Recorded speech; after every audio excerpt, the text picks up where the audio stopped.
Hello, everybody, and welcome to episode 34, question mark? Yes, you're correct. Okay. Dragons. I'm Johnny. And I'm Kelsey, and welcome to the first episode of the new year. Yes, and the Welcome. first episode of our new mini-series. Yes. So this first episode of this mini-series, we're going to be talking about something that I think Kelsey and I love way too much. Just a Because, little bit. because we're lame as hell. Uh, I would say that we're lame. But we're not going to be talking about just any books. We're not talking about like Harry Potter or the Farmer's Almanac or, stuff like that. We're I going mean, to I think be we should do an episode on the Farmer's Almanac. Just saying. I think we should. maybe. But so we're going to be taking it, and this is going to be more on different occult books, different grimoires, or famous works of occult texts. Yes. This will include everything from, well, not everything, but it'll include all sorts of things, ranging from King Solomon and his book, which is kind of what we were talking about today. We're going to be talking about some weird books that people can't really explain or translate because they don't know what the hell they are. And then we're going to be talking about lost books of the Bible and then some other miscellaneous grimoires that have shown up. Okay. Before we start, I want to give a shout out to two really amazing YouTube channels that I actually found a bit of information on for, or some information on for this episode, and they do episodes on all sorts of things of the esoteric and occult type topics. Mm-hmm. The first of which is Esoterica, and the second is Angela Symphonium, which I have the links in the notes. So when we do editing and posting, we'll drop those into the episode notes. Yeah, so you guys can check that out. Yeah.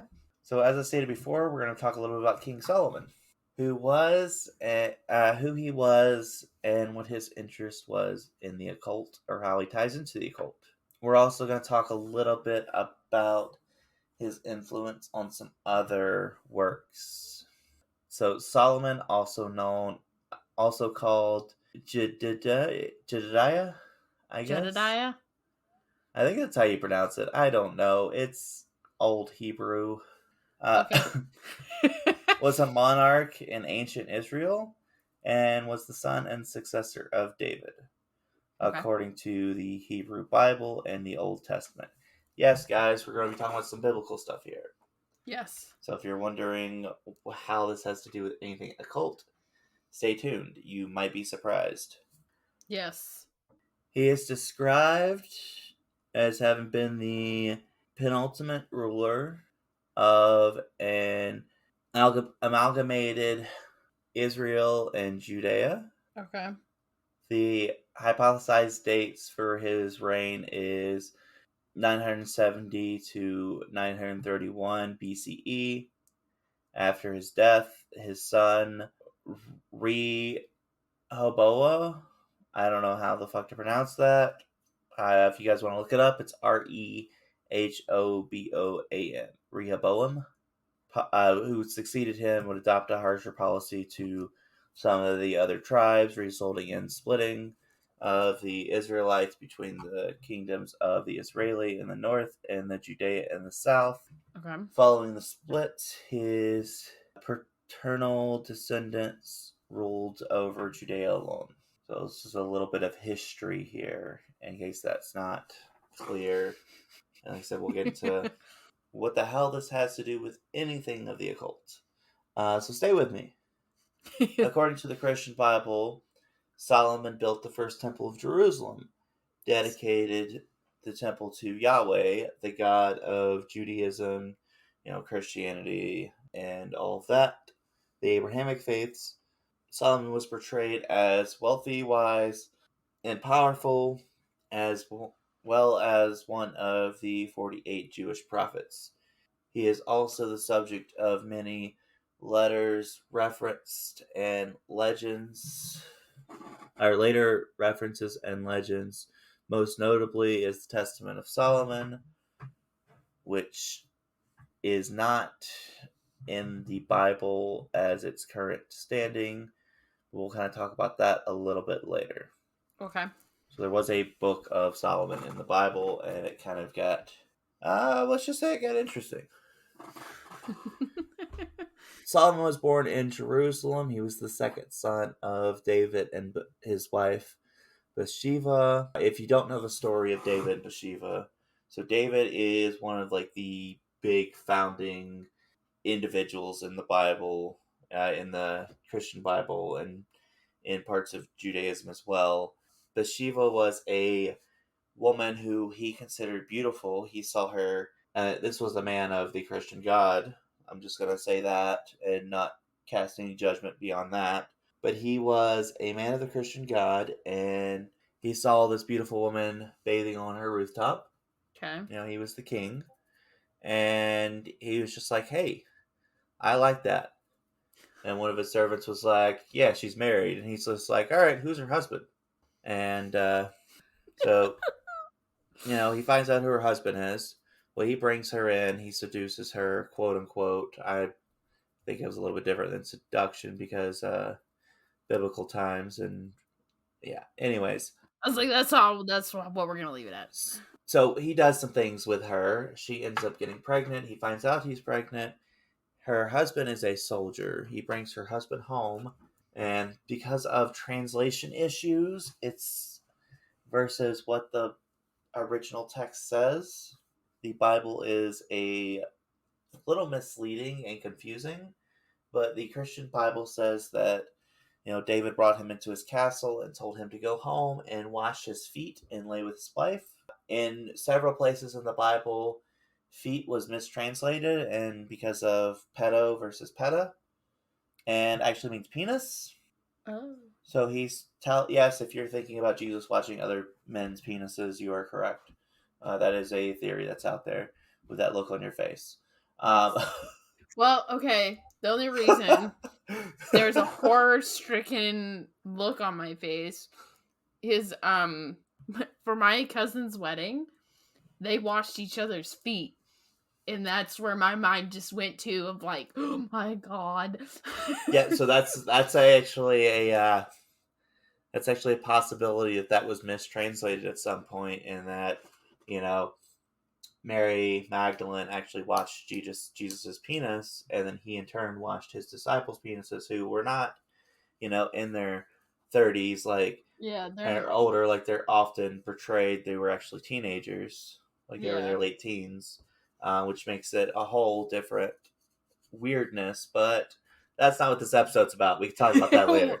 Yeah, we're Uh, not talking. I'm sorry, but that's where my brain no, went. That's no, where the you're good. horror-stricken You're good. one face I made. I was like, oh my god. Oh You're my good. But god. yeah, so he brings her into his house, or Yeah. brings her husband into his house, tells him to go wash himself and sleep with his wife, and then sends him out to die on the front lines at a battlefield.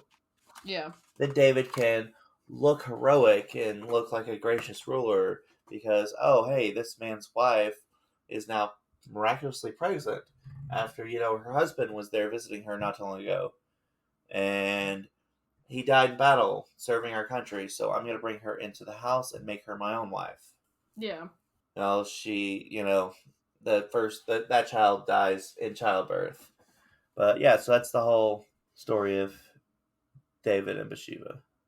So yeah, because he did it because it was, adultery was A big no-no. against Mosaic laws and was a big no. So again, why the heck are we talking about this guy? And what does he have to do with books? Well, different story time now. So when Solomon was king, and this is actually a story that's directly out of my notes, not just like something I'm paraphrasing from the Bible. When he was king, he was building the temple, Yes. and he had a lot of different people working on it. Yeah. Well, one of the young men he had working on it, and he based off the story, paid well Yeah. and fed well, always seemed weaker and weaker. And when he called the boy and asked him why he was weaker and weaker, and he's like, aren't I paying you well enough? Aren't you eating enough? Do I not give you enough love for you to do your job correctly? And the boy says yes, but every day after the shift, a demon appears and takes half my food, half my earnings, and suppresses my soul. This is the demon Ouroboros. Okay. And so King Solomon prayed, and one of the archangels appeared. I believe it was Michael, but appeared, and he's like, "Yo, what do I do?"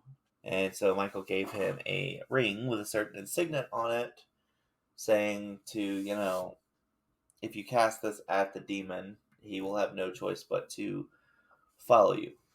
Yeah. So he calls the boy to him, and he tells the boy to throw the ring at the demon, and tell him that he is, then under the control and must come to see King Solomon. Yeah. Well, when he does this, and this is a prince demon, like it's a high-ranking demon. So when he does this, the demon comes, and he's begging for him to be set free. He says he'll give him like access to all the other demons and everything else. And because of and I'm not going to go into the whole story because the whole story would basically take up the entirety of the book and would take about an hour and a half to 2 hours of podcast that we're not doing it for that long. This is true. He takes it, and Solomon ends up capturing many demons and forcing them into his servitude. Not just demons, different spirits of the air and of the sea and everything else, and forcing them into his servitude and forcing them to build the temple. Okay. So he then, in some of his notes, wrote down different things that had to do with what later became known as the Keys of Soloman, or the Greater Keys of Soloman, which was later turned into a number of occult books and philosophies. Okay. And it's a pseudepigraphical, pseudepigraphical grimoire. I guess that's how you pronounce that. Pseudepigraphical. So we're gonna go with pseudepigraphical. Also known as a book of spells, and this is attributed to King Solomon. Yeah. And it's in the version that we see most often nowadays can most probably only be dated back to the 14th or 15th century during the Italian Renaissance. Okay.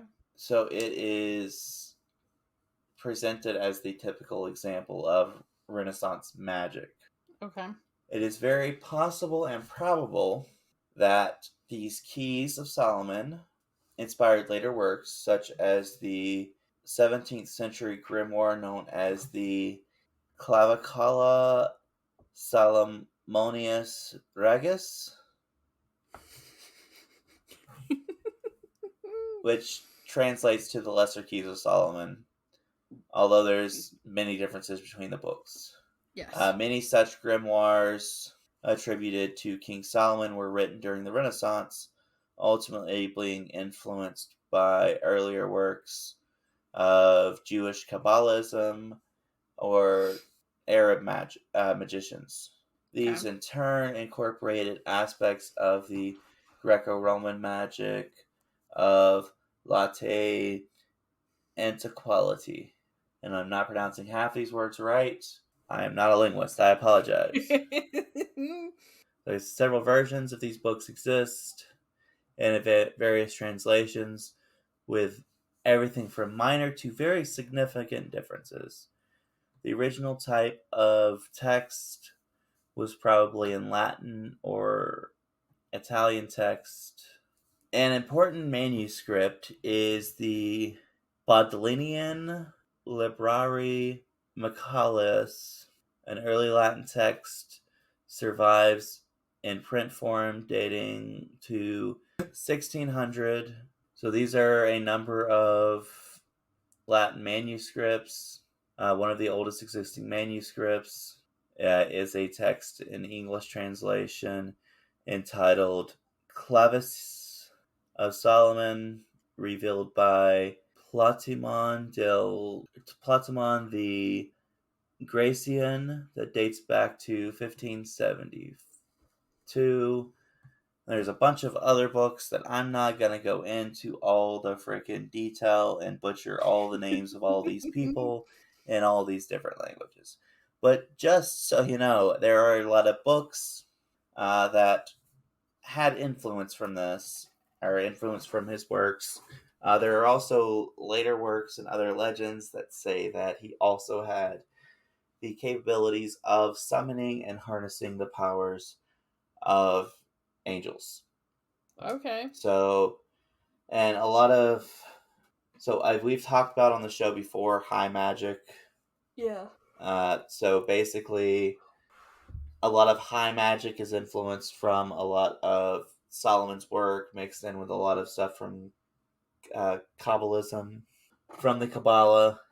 So the Kings of Solomon, or Keys of Solomon, are typically divided into two books. It describes the necessary drawings to prepare each experiment, quote unquote, or in that's the direct translation, but basically it's magical practices or magical operations.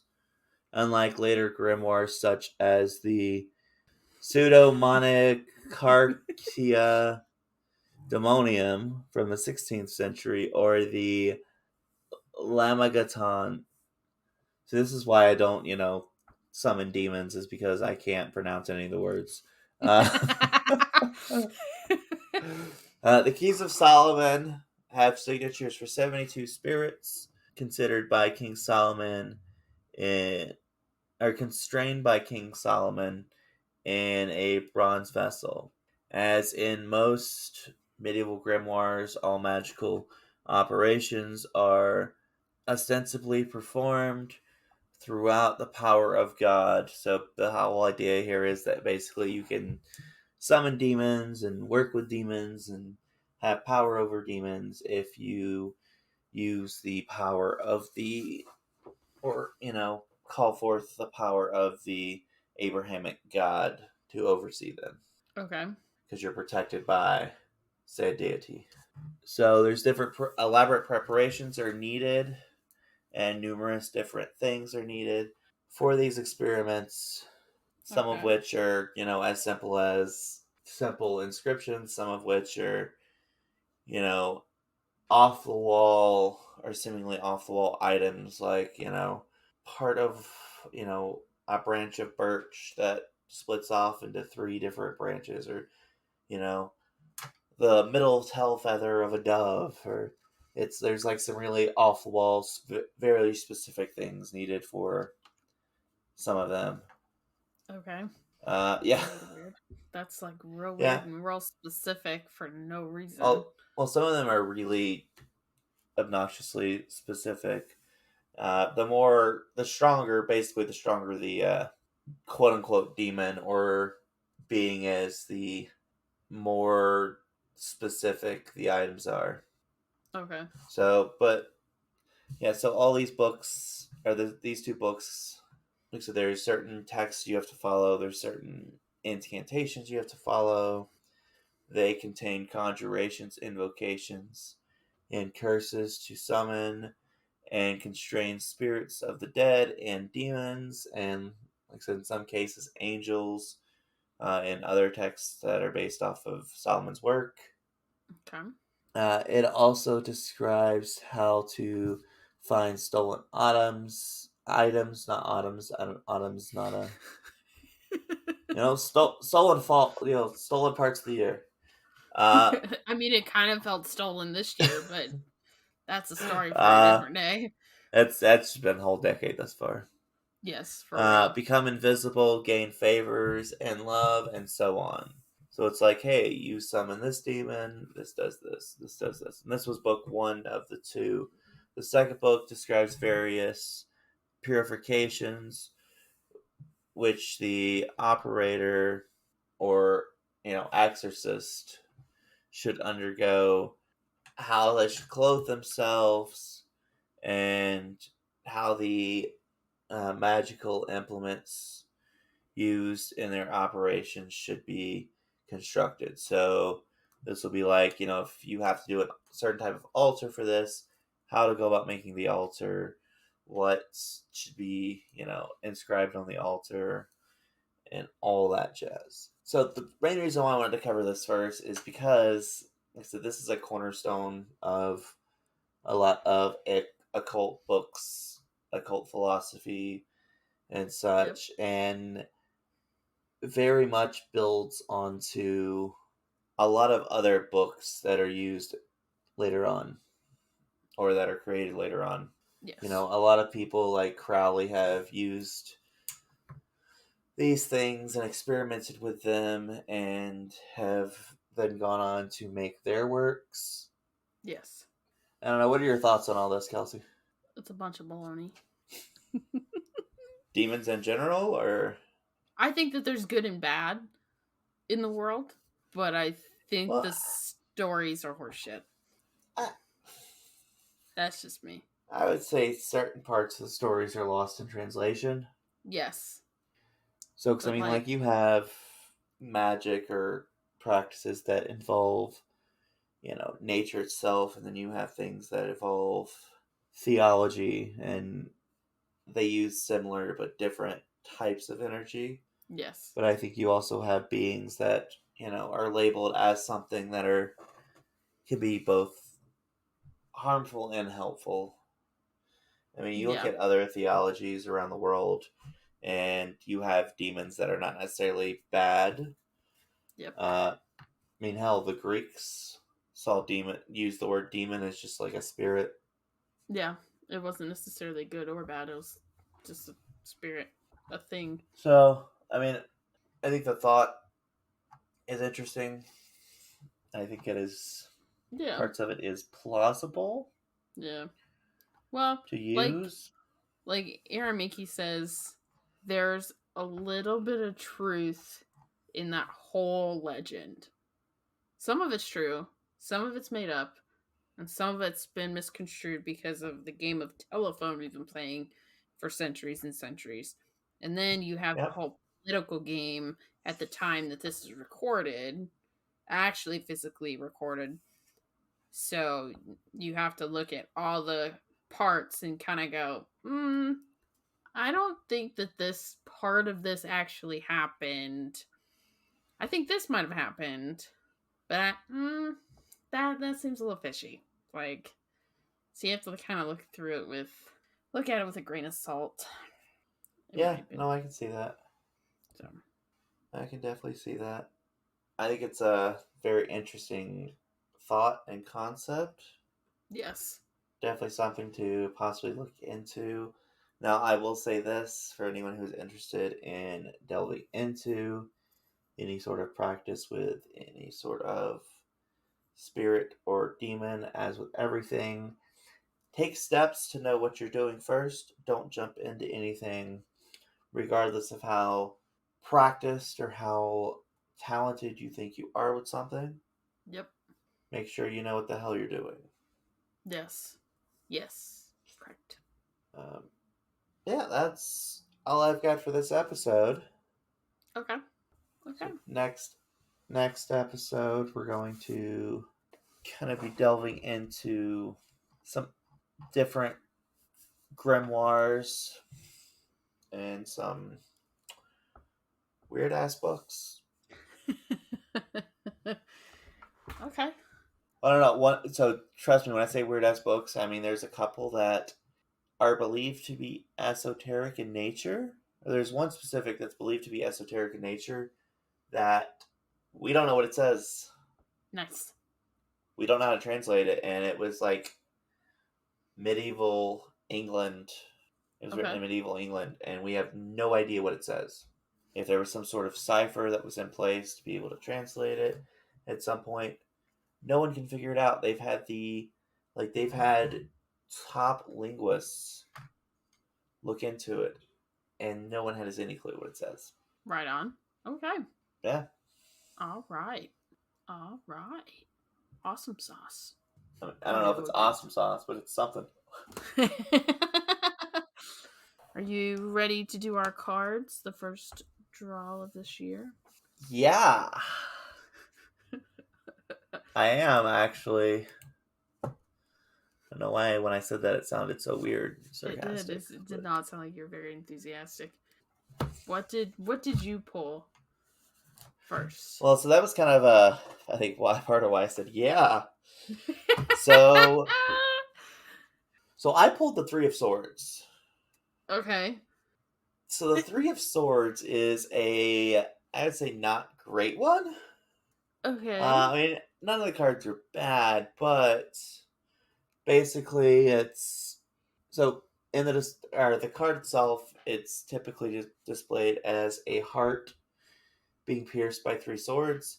It has to do with some sort of grief, emotional trauma, or sadness or heartbreak. It can also mean some sort of emotional release when you've suffered a major setback or loss. So it's saying that, but so it's saying like, hey, stuff's been messed up, or hey, things happen and it's okay to have a good cry. It's okay to release those emotions. However, it is also essential to continue to focus on the path ahead, to push forward. And, you may run the risk of being absorbed into these emotions, but you don't want to lose sight as to what your goal is ahead. You want to make sure you're pushing ahead and moving forward to the future. Because while you may be overwhelmed with all these emotions and all this negativity that's been hitting you from whatever, there's a path ahead. And it's always good to push ahead and to push to the future. Okay. What about you? I pulled the Nine of Cups again. I keep pulling this card. I think you should probably meditate on that card. I keep pulling this card about basically. I think you should probably meditate on it. Like, I'm at the end of my struggle, which isn't wrong. There's an end in sight with my job. I'm 9 months out from my wedding. And all that is there with that. And all the how do I want to word this? The drama that comes with planning a wedding. And for me, I'm extending an olive branch to a lot of people in my family. As kind of like the last coup de grace before I cut ties with you and I'm done type thing. You have used that word like 3 times today. What? Coup de grace? Yeah. My dad and I were actually talking about the wedding yesterday. Did you use the word coup de grace during that too? You used that twice before recording, and now you've used it during recording. I use shindig with my dad. I know that my grandma would want me to extend this olive branch, so therefore I'm extending this olive branch. But that's about it. But that's an interesting 2-card pull. What would they mean together? Just suck it up and push through, because you got shit to do. and you'll be better. You'll be a better self at the end. Type thing. That's what I just have to keep reminding myself, is be a better person at the end of all of this. Yeah, I've pulled that card like the last 2 or 3 episodes that we've done this. I think you should either shuffle better or... I'm gonna shuffle better. I'm gonna have Zach shuffle them next time. But it's hard to find joy after loss. You know that as much as I do. So Yeah. that it's gonna suck, and there's a lot of emotions involved for the next couple of weeks. Also, it makes a lot of sense because we are technically in the last Mercury of Retrograde of 2022. Yeah, we literally went through New Year's in a retrograde. Yep. Which my phone has been buggy as shit. So that's why No, like seriously, I've had to restart my phone multiple times because it keeps getting this weird bug to where like I'll unlock it and then it gets stuck on the screen between locking and unlocking. that's real weird. That's really weird. It's like, no. Yeah, we're on Mercury in retrograde, and the full moon is Friday. So, And I actually posted on our Facebook page earlier. yes. Yes, I posted something on our Facebook page. Yes, you did. I saw The that. moons for the coming year. Yes. Yes. So, just be careful with us going into a full moon, and this is Mercury in retrograde. So, double check your communication, your travel, all that shit. Double check Yep, it, triple check Mercury's in it. Gatorade. It is. You're going to have a lot of miscommunications. So, have fun, everybody, for the next 2 weeks. Yay. Ow. Just hit my hand on my desk. So, yeah. So, this wraps up the first episode of the new year. So please rate, review, and subscribe, and please tell a friend. Join me on Facebook, Instagram. I'm the hands that you see on YouTube. I'm actually kind of behind on YouTube. But yeah, if you have a book recommendation for this new year, or if a topic that you want us to cover, you can email us at thewaywardragons@gmail.com. Yeah. So welcome to the new year. Mercury is in Gatorade, and we have a full moon this week. So good luck, everybody, in your endeavors this next couple of weeks. So, to infinity and beyond. Yep. Till then I'm Johnny. What? I said till then I'm Johnny. Oh, I just heard blah, blah, blah. And I'm Kelsey. Bye. Bye.